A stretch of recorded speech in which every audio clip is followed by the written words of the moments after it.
नमस्कार, मैं रवीश कुमार। चीनी क्या सरकार की बेवकूफ़ी के कारण महंगी हो गई है? गन्ने से इथेनॉल बनाने चली और चीनी के लिए गन्ना कम पड़ गया।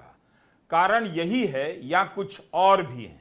सवाल पूछो तो जवाब आता है, क्या हो गया? चीनी महंगी हो गई। चीनी से तो बीमारी ही होती है। तब फिर आप चीनी का आयात भी बंद कर दीजिए। क्यों कर रहे हैं? मोदी सरकार को ठोस जवाब देना चाहिए या फिर राज्यों में अपनी सरकारों के मंत्रियों से कहना चाहिए कि जब कुछ पता ही नहीं है तो आलतू फालतू के बयान बंद कर दें।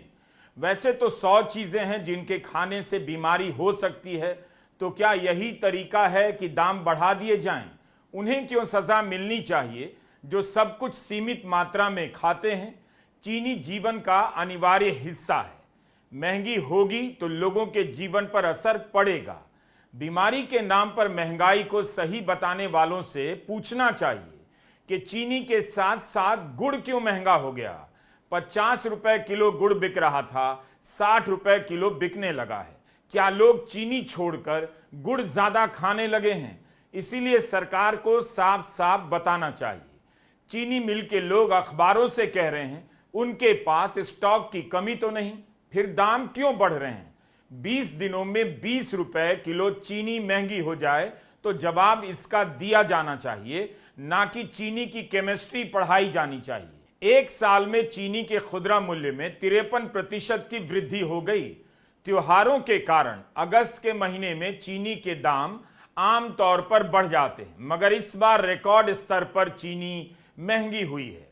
पिछले साल 21 अगस्त को चीनी 45 रुपए किलो के भाव से मिल रही थी। इस साल 21 अगस्त को चीनी का भाव 69 रुपए किलो पहुंच गया। कहीं कहीं चीनी का भाव 70 रुपए किलो भी हो गया है। यही चीनी 21 जुलाई 2026 को 51 रुपए किलो मिल रही थी। अब 21 अगस्त को बिहार के गांव में 70 रुपए तक में मिल रही है।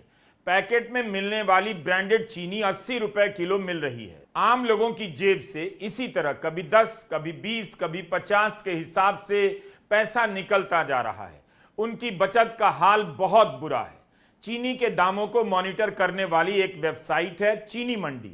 इस पर दिए गए आंकड़ों के अनुसार 20 अगस्त को देश की प्रमुख मंडियों में चीनी की कीमतों में एक दिन में करीब 400 रुपए से लेकर 525 रुपए प्रति क्विंटल तक उछाल आ गया।